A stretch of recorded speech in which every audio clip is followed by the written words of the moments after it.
อย่างเป็นในบ้านก็บ้านก็ตมาแต่ผมอยู่กับบ้านลุงตูนนี่บ่อยู่พวกลมนี่นะกระชับท้ายพี่น้องมื้อนี้ก็ลงวัดลงว่าพี่น้องเลยเป็นมื้อสันวันดีเป็นชียกเสาประตูหลายคนเบิดบ้านเลยพี่น้องเลยเตรียมพี่น้องเลยเสาลงใส่บาตรสร้างประตูโค้งพี่น้องเลยที่มาแปลหยอกเพราะว่ายังเพิ่นผู้เดียวเนาะที่ยังบ่ได้ยังอยู่เพื่อดูซ่ากระเทียมพอพอใจเพราะว่าเวลาหน้าที่ของเราก็นับก็บอกเขาว่า7 โมงยักเนาะพี่น้อง7 โมงยักแล้ว8 โมง54 นาทีแล้วพ่อแม่พี่น้องเข้าหรือว่าปูญานั่งขอข้ามท่านอกหอดคิดหอดใจเพราะว่ามันก็มีหลายเบียดมีหลายเบียดได้นอกเพราะว่า2-3 เบียดคือจะได้รับจากใส่บาตรได้กำลังกาเกียมพี่น้องเอาเสาลงหัวมาใส่บาตรบ่มาใส่บาตรเป็นที่อันนี้ย่อเสาเด้อมือเด้อย่อเสาอันนี้เด้ประตูโค้งวัดบ้านกองตูนเฮาเมื่อปากซองแข้งจะประซักเด้อพี่น้องเด้อไผมีน้ำใจสาชันท่ามาเด้อมามุทนาท่านำเด้อรวมแห้งรวมใจกันสร้างสาเอาบุญกันเด้อพี่น้องเด้อวัดบ้านกองตูนเฮาเด้อมาเด้อประตูโค้งเนาะประตูโค้งมื้อนี้ก็เป็นมื้อพี่น้องเด้อ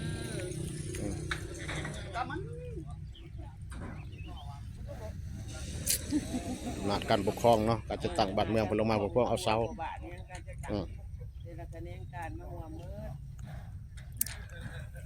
มาเด้อเอาบุญน้ำกันเด้อไม่มีน้ำใจใส่ชั้นทั้งกดคุมนี่คือว่า3 ล้านมาจังหรือจกเขา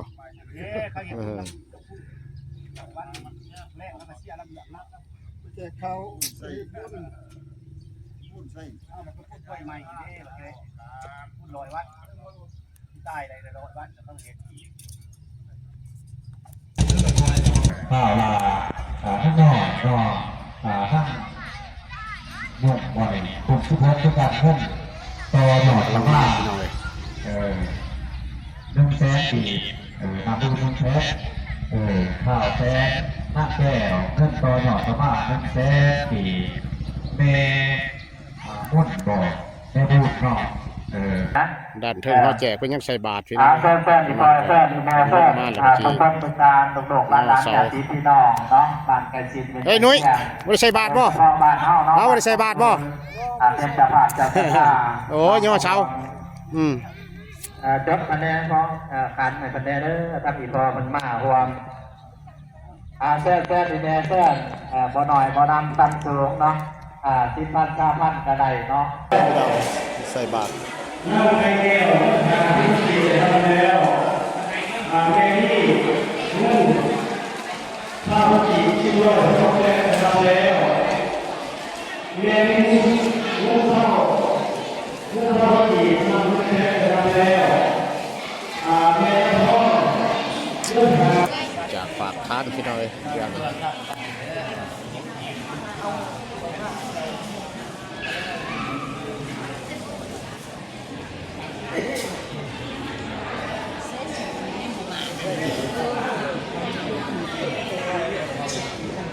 ใส่บาตรไว้ไปเสาใส่บาตร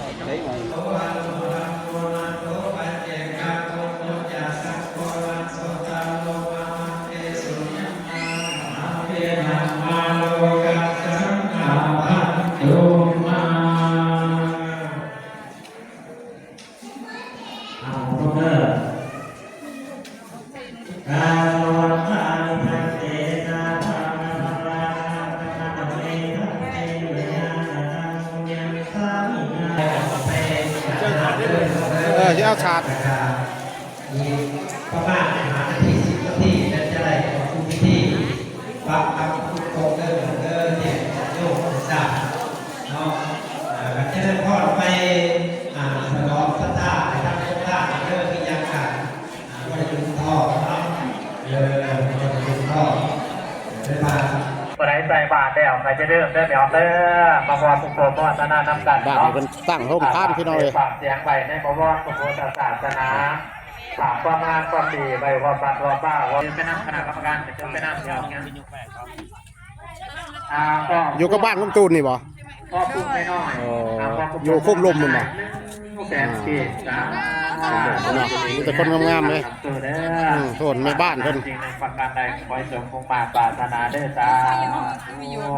ขอบคุณครับ พ่อโอนเมตใจอีกแฝงดาวมันเองจ้าดุษฎีแห่เด้อบุญกรรมนำโชคปรารถนาจริงหนึ่งประการใดขอให้สมคง แม่บ้านมีแนวสิเว้าว่าแม่บ้านเด้อ ขอบคุณยอม ส่วนลูกบ้านร้านเมืองเพิ่นมากินมาทานมีได้สิเว้า หมายเดี๋ยวแต่ขอบคุณพ่อธนาแสนเกียรติจ้าดุษฎีแห่บุญกรรมนำโชคเด้อขอขอบคุณความใจเด้อที่มาบอกเป็นจะผ่านจะศรัทธา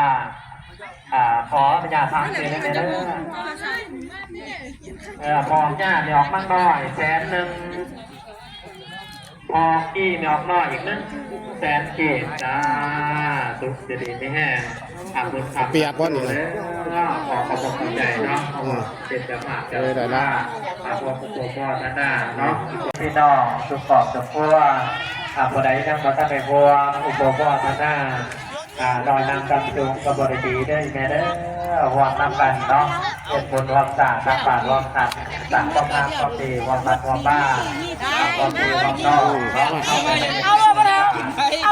จะเขาว่ายาเองไงถึงอาจารย์แต่บอกอาจารย์โยมคิดว่าดีมันก็ไม่ใช่ยาเองแต่เนาะเพราะว่าอาจารย์ให้อยู่ไกลเนี่ยอาจจะตั้งแสดงมันนอกมาเจรานเปิดโรงทานนะเจราน มาเด้องานกินฟรีได้งานนี้เด้อ แต่ได้ระวังเดินทางมามาในการเรียนรู้ศาสตร์ต่างๆของผู้ชายอยากเป็นผู้ดูแลไม่ใช่ผู้ดูแลที่ว่าอาจารย์ผู้เป็นไง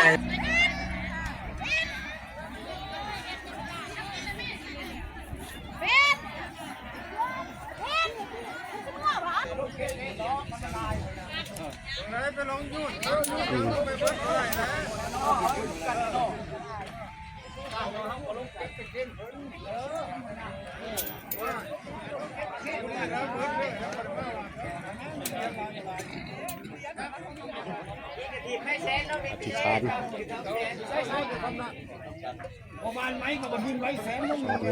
ใส่เงินใส่เหรียญลงไปพี่น้อยตามศรัทธา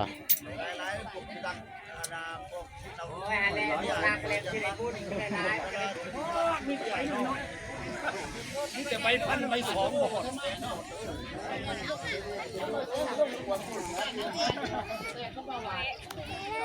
มันสิไปเอาเงินของมันสิยา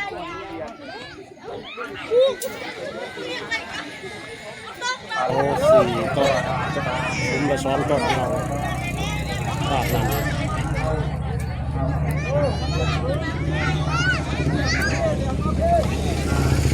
ได้บทจำลองตัวเองตามแบบนี้เสนอประบาทไว้นะชี้เด่นกับชี้เด่น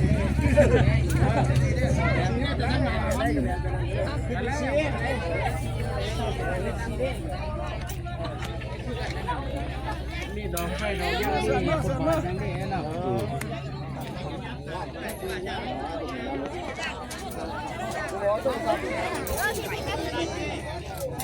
ทีมน้องฮันลาบลาเขาจีบอนามัยเขาดอกเทมาเสือนมา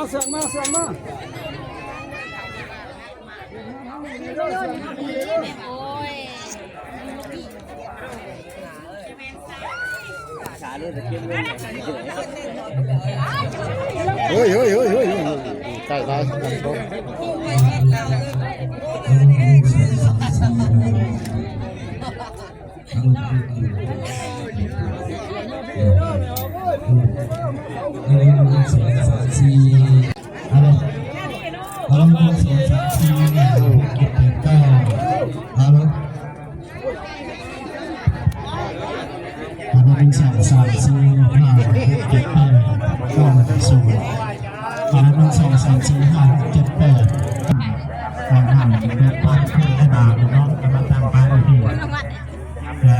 ตั้งที่พร้อม ขึ้นกัน บางอาจารย์เป็นออกไปเซ็นน้ำ นี่เป็นไร อย่าคิดว่าใจเลยนะ ของเซ็นน้ำมนต์กับขึ้นมาหน่อย ไปยืนทั้งเช้าเนี่ยขอเวลาหน่อยนึงขอเวลาหน่อยนึงอาจารย์โยมเข้ากันนั่งเริ่มหยอกเด้อผู้ใดอยู่ไก่วัดปักคำประตูเนาะจะได้เดินพิธีแดง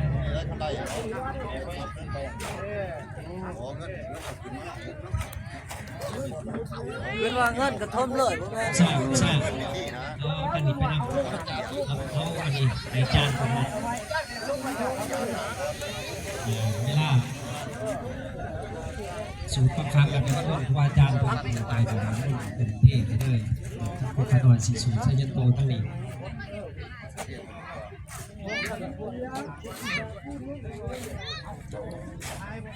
อะตัวจัมมาจัมพุทธาจันนะโมตัสสะภะคะวะโตจัมมาจัมพุทธาจัมมุจิตเด้อขนาดเด้อไสยันโตโอติยะโมเลสักยังติวัตตโนเยวันตาวังวิชัยกัมมังวัจจะกัมมังปะทาคินาปะทาคินาสังปะนิติเตปะทาคินาอิกัตตวานาลพันตัตเตอันตาเกเนไสยันโตโอติยะตวังวิสัยโยเยสายชน ใส่พี่น้องเป็นสิริมงคลตามที่ตามคลอง เสปะตายิปุกาเลียปิเสเกสะปะพุทธานัง อาจารย์เป็น ปะโมทาติสุนักตังจุมังคะลังจุปะปะตังจุวัติตังจุขังโนจุมุตโตจะจุมิทังอิสุปะตะกินังกายกัมมังวาจากัมมังปะตะกินังปะตะกินังมนุกัมมังปะตะกินาปะตะกินานิกัตตวานาพันตะเทปะตะกิเนจยันโตโพธิยามโมเลสักกายานันนันเทวตาโพธิวังตวังจายสุจายมังกะเลียปาราจิตตปันนังเกสิเสปะตายะปุกาเลียปิเสเกสะปะพุทธานังปะโมทาติจามิโกตังจุมังกะลังจุปะปะตังจุวัติตังจุกัมมังจุโมโตจะจุยิทังปะตะกินากายกัมมังวาจากัมมังปะตะกินังปะตะกินังมะหังกัมมังปะนิติเตปะตะกินังนิกัตตวานาพันตะเทปะตะกินี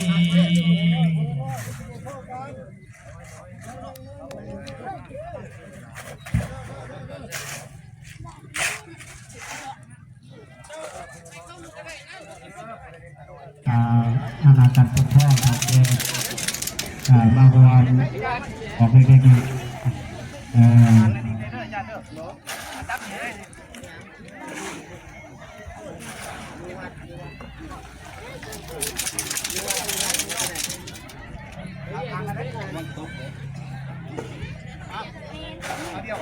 เสื้อแรกอาณาปกครองกระแสเข้าเหรียญมาจักรปกครองสายบางวันนะครับออกเป็นด้านนอกผู้ใดมีของดีรอนี่เหรียญลอยนอนไปที่ได้ประกอบชวนขอผมบอกใจขอให้คุณคำนำสู่ดีพีแห่งเด้อญาติโยมหลังจากจะเดินพ่อญาติโยมเข้าจะ ปทุมพรโอ้มาใกล้แล้วขนาด ตามกำลังศรัทธาน้องตามกำลังมาแต่บ้านเหรอมาเมื่อเช้านี่โอ้ยออกแต่เด้อขนาดเนาะ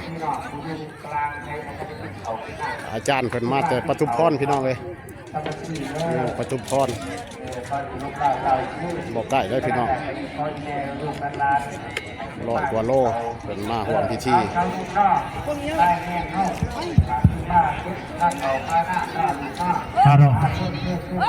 นอกจากได้ครับสำเร็จเสร็จสิ้น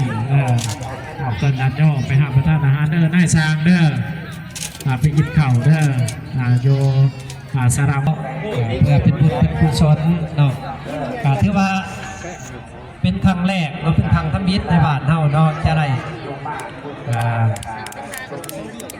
ฟังสามประตูของสำหรับประตูของกับเป็นเพื่อเป็น ป้ายบอกชื่อวัดกับแม่นเนาะเป็นป้ายบอกชื่อวัดเพราะฉะนั้นวัดเรายังบ่ทันมีเนาะก็ถือว่าจะได้เริ่มขึ้นในมื้อนี้เราจะมีทั้งครูอาจารย์ทั้งพระอุปสเมืองปากซองแล้วก็ทั้งพระอาจารย์ท่านอุปสเขตเนาะครับ พร้อมโดยประสงค์สมณเณรที่ได้เดินทางมาความทั้งบัดด่านกงตูนเรากล่าวทั้งน้ำป่าจารย์บุญเพชรเนาะเจ้าที่การบัดเพิ่นเนาะที่ว่ามาความน้ำป่าจารย์ใหญ่พระบ้านเฮาผู้ใดสิปอนใจบ่ซั่นได้ปอนกับปอนไหนได้แม่เด้อ50,000บ่10,000บ่5,000 2,000 1,000ในเบื้องดอกปอนเป็นบุญกุศลนะท่านผู้ใดมาเย็ดบุญความสะอาดตักบาตรรวมกันสร้างความงามความดีทั้งคณะกรรมการเด้อเชิญเพิ่นเนาะการนำกันประธานคณะปกครองตาแสงไปหาประธานอาหารเด้อทั้งคณะในบ้านเนาะเด้อเพิ่นมาร่วมเฮาทางองค์การจัดตั้งแล้วก็พร้อมด้วยญาติพี่น้องที่ว่าได้เดินทางมาหวมเนื้อพอปลายกินกระปุ่นน้ำเพลินก็ได้ทั้งพงท่าน้ำสมน้ำบานน้ำปานะกระปอกกระเพง พี่น้องคลิปนี้กาชีขอจบเพียงเท่านี้พบกันใหม่ในคลิปต่อไปขอบใจในการติดตามทำส้มพี่น้องโชคดีโชคดี